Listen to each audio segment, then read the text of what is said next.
If you ever find yourself in the back of your mind or in the middle of the night thinking that there's something wrong with you, there's something broken, there's something that can't be fixed, this podcast is for you. This podcast, we are discussing the power and point of remembrance, which is going to bring you back to the innate love and wholeness that is already available to you. So let's get started.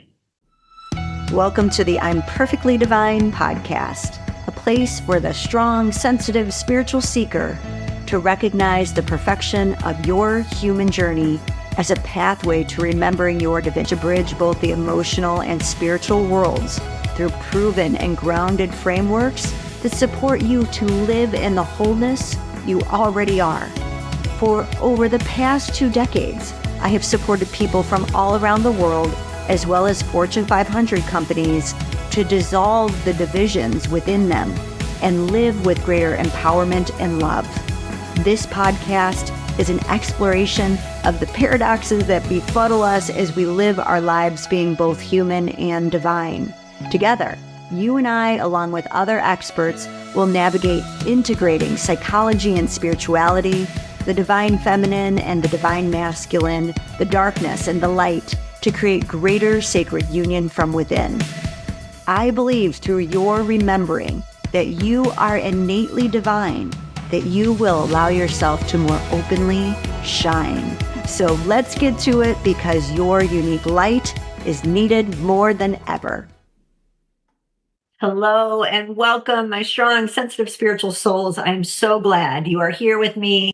And I just want to thank you for joining me and being willing to go on a journey of remembering that your humanity is a path to your divinity. And today we're really going to be getting into this because I want to share with you why I talk about remembrance so much and the point of it, because this has been a very powerful piece to my growth journey. And it's why I always end our conversation by guiding you to remember the truth of who you are and that there is nothing to fix.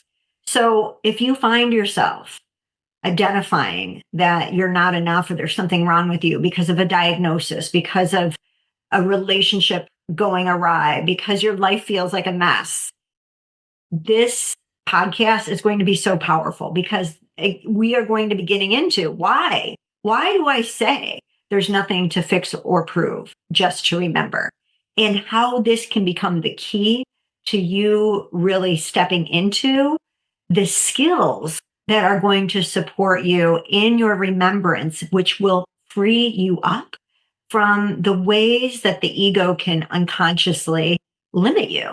And so much about our identity and how we look at ourselves and the stories we tell about ourselves and the way we respond or react to the world based on our emotions can really impact how we view ourselves and, again, our identity. So I wanted to provide you with some clarity as to why I say this at the end of each episode and to really support you to turn up the dial on this place of remembrance versus thinking that there's something wrong with you, because I've been there. I have for a long time thought that because of my sensitivity, because of how much I feel, because of the ways I didn't know how to process my feelings in an empowered way, that I felt that there was something broken off wrong, and really how to navigate towards an expansive framework that is a skill that really anyone can build upon. So what I want you to also hear is that I am not saying there isn't anything for you to do. That's not what this is about either. It's not a passive place if you're a part of this podcast, because remembering your divinity is a part of our inner process that we're all guided to do in order for us to experience heaven on earth. That is the path. We are being shown a pathway. And so the whole point as to why we are each here is the importance of remembering the love that you are. We each get to remember we are love. And that is how we become more of the reflection of our innate divinity. This is how we literally bring heaven to earth and become and create a place, an environment that is heaven on earth by listening to our innate wisdom, guidance, and support. And you are here to do just that. And your emotions are a huge part of this. And so if it's more difficult for you to believe that you are a part of the divine, if it's more difficult for you to believe that, and you lean toward there's something wrong with me, or how I'm built so sensitive is made me a broken person, that is your ego's way of trying to entrap you in an identity that closes you off to your expansiveness. And let me tell you, you are not alone. I have worked with people all over the world, and I share this with you because this phenomena of how we pigeonhole ourselves into believing there's something wrong with us emotionally has spread like a plague around the world. And it's shocking. And because it is so hurtful to us, and because it is total BS. And it is very clear to me after working with people from different backgrounds, different countries, races, sexual orientation, socioeconomic status, that it is so easy to fall into that pattern of believing that there's something wrong with me. It's so easy because you feel like your life's a mess or you're a mess. And the messiness of our humanity is the point. And this gets missed even by the experts. I've worked with people who have had other therapists tell them, you can't change a certain part of your life. And they did. They've had other professionals tell them they would need medication the rest of their life. And then they no longer needed it. I've worked with people that therapists referred to me because they didn't know what was going on with a person. And I've had other therapists themselves who believed that there was something innately wrong with them. Even though they've done the plant medicines, even though they've done different modalities, they still had that innate belief. And let me tell you, with all the different people, all the different professionals, all the people that looked stuck, I have never seen anything wrong with their psychology. I've seen their psychology working exactly as it's supposed to be working.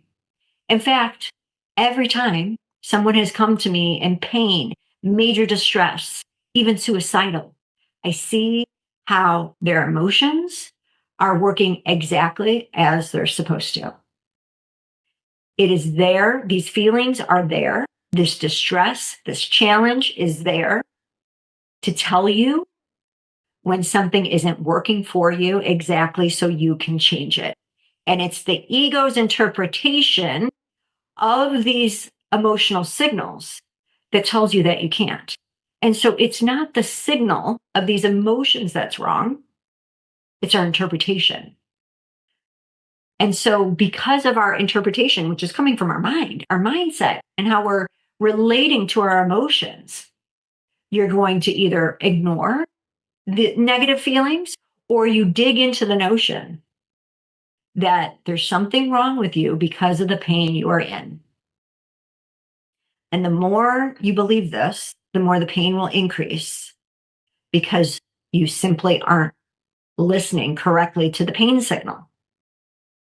And this is when we get further off course because our minds tell us that we are in this pain. And then we say to ourselves something like, I don't know what to do. And that is simply a sign when you say to yourself, I don't know what to do. I'm in all this pain. That's a sign that you haven't learned how to work with your negative feelings from an empowered framework. Because your emotions are always, always, always guiding you to the next step. And that's why I can say I've worked with people with these major distress, really struggling to be here, really struggling to live, and I could see the next step. And you can learn to do that too when you learn how your emotions are here for you. So ask yourself something. When you touch something that is too hot, let's say you touch a pot with your finger, you burn your finger. Do you think there's something wrong with your body when you feel that pain? Or is a part of you grateful you have these pain sensors in your body letting you know you are in danger of more severely hurting yourself, which is why you automatically back away from the hot source. So your emotions are trying to do the same dang thing. They're supporting you to guide you to move away from what's unhealthy for you. What is that unhealthy source? You will be triggered with a negative feeling, and there's nothing wrong with you. We need that negative feeling to say, this is not right for me. This is not good for me. Or the way I am interpreting something about myself or life is not good for me, is not working for me. So your feelings automatically arise, just like the pain in your finger does if you touch a hot stove. But you have a choice to either learn the skill to work with your emotions from an empowered framework, which most of us have not been taught, and that's not your fault, or you continue to believe that there's something wrong with you emotionally because a negative feeling arises, which is crazy making, because we need these signals. So just to be clear, the more we believe that there is something wrong with us, the more likely we will unconsciously try to create separation between ourselves and this part of ourself that we judge as wrong, inadequate, unlovable, you name it. We create this, whether consciously or not. We don't want to associate with that.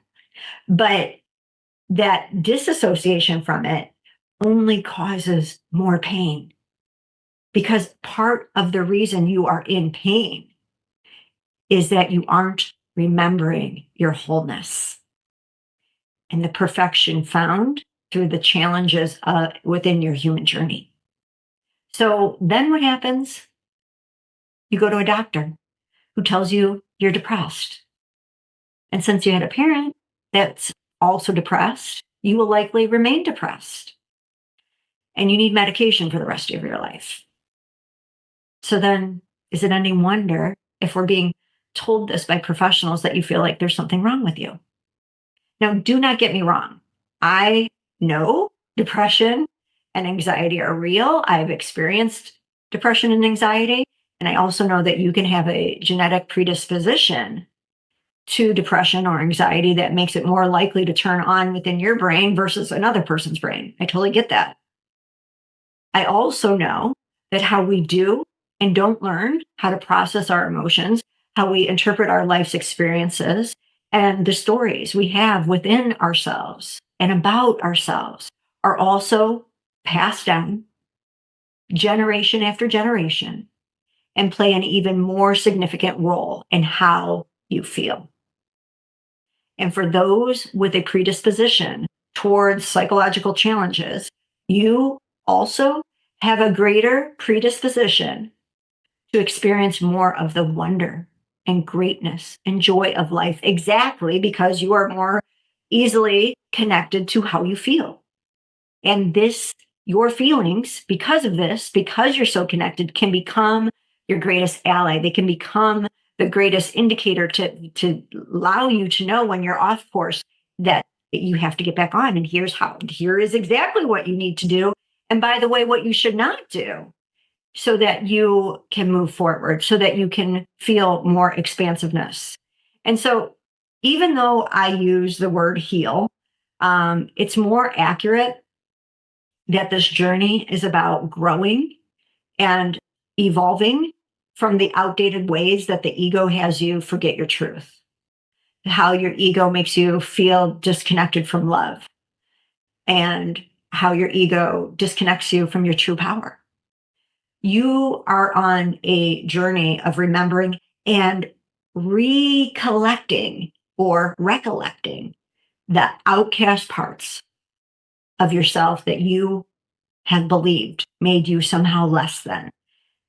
When we bring those aspects back to us with greater understanding, love, and recognition of the gifts that these aspects to us bring, we are operating from our wholeness and the love and expansiveness that we are, rather than ways that the ego turns to trying to defend ourselves from these aspects of ourselves. And it's a lot of work, a lot of energy, a lot of our internal energy goes towards trying to defend these parts of ourselves that we're not willing to receive from love.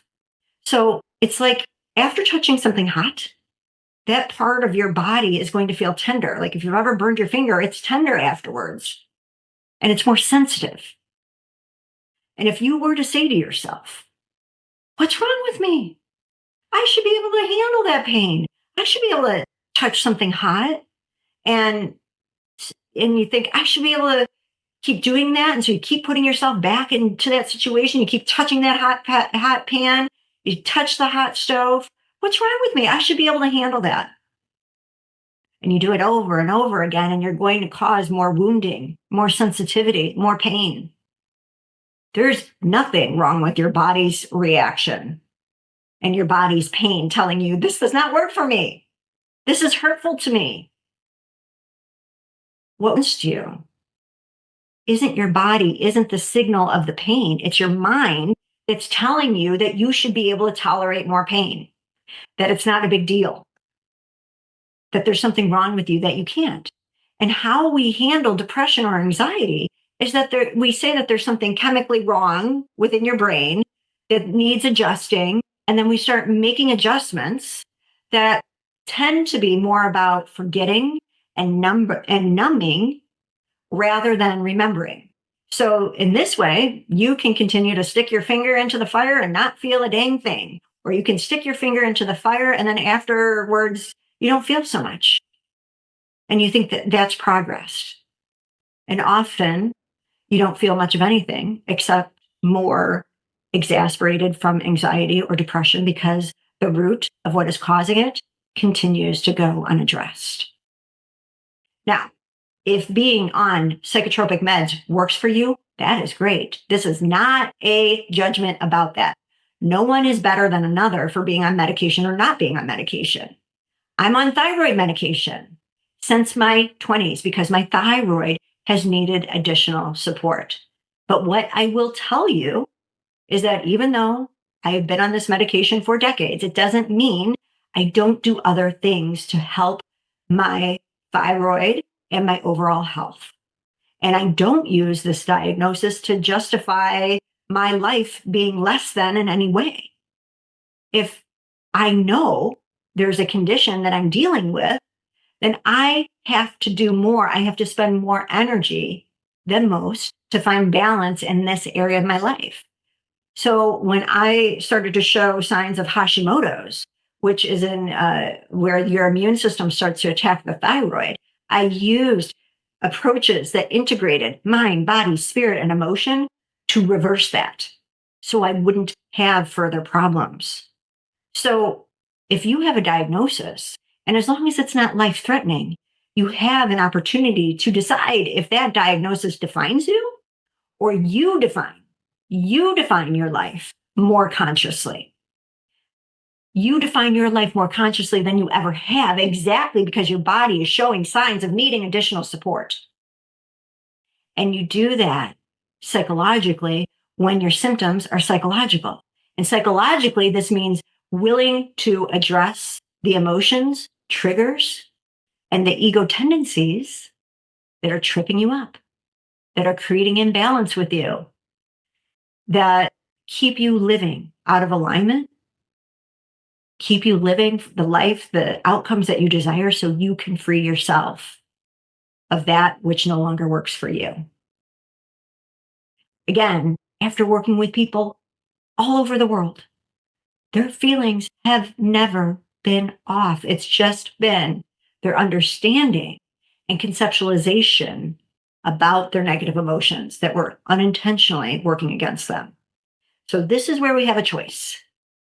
Choice A, you dig in your heels as to why you and your emotions are off, broken, they're wrong.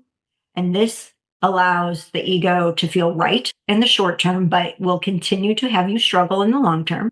You will not get closer to your heart's desires because your ego is trying to keep you safe. by not allowing you to grow and evolve. You can't grow and evolve if you think you're broken, if you think that your emotions are something wrong with you. Choice B, open yourself just to the possibility that the way you are made is divine perfection. And this divine perfection has given you an internal guidance system to support you to live out your most expansive, loving life. And this internal guidance comes through your emotions, and they will challenge you in the short term because because the pain is signaling to you that you are buying more into fear, more into the lies of your ego than the truth and love that you are. But as you learn to take in this skill to work with your emotions from an empowered framework, you learn to embody shifts that remember the truth of who you are. And as you do this, you will feel more and more at ease with yourself and with life. For some, hearing this initially can be a hard pill to swallow. People have felt ashamed. They felt the sense of tragedy that they haven't learned this sooner. But again, this has been a plague that has been in people around the world, and you haven't been shown a way sooner.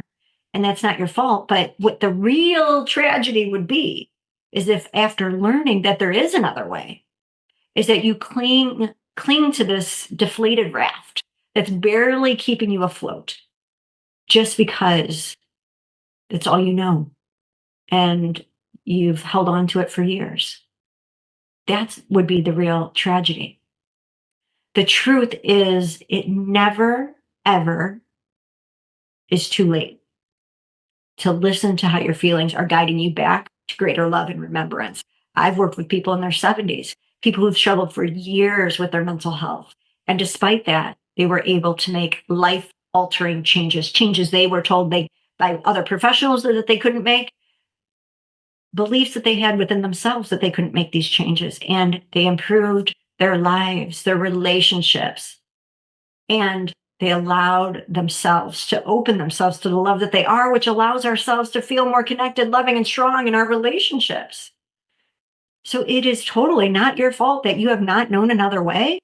And if you're listening, you have the wherewithal to create a change. That's why you stumbled upon this. And if you are thinking of someone else where this can benefit them, please share this episode with them because they deserve to know that there's another way as well. And that they too have the wherewithal to change it. And maybe together you'll work on having the wherewithal to build this skill together. Because if it's a desire within you that you have for yourself, you absolutely have the power to change this from within. And I've seen it firsthand. There's so much evidence that we have of others who thought, I can't change. This is who I am. This is how I'm built.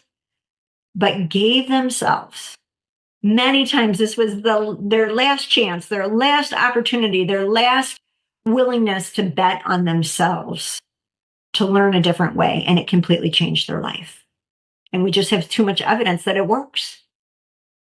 You can learn to understand the signal of each of your negative feelings. Each nuanced negative signal has specific guidance to support you to shift away from your fear, from feelings of separation, feeling stuck or lost, or how to remember and who you are.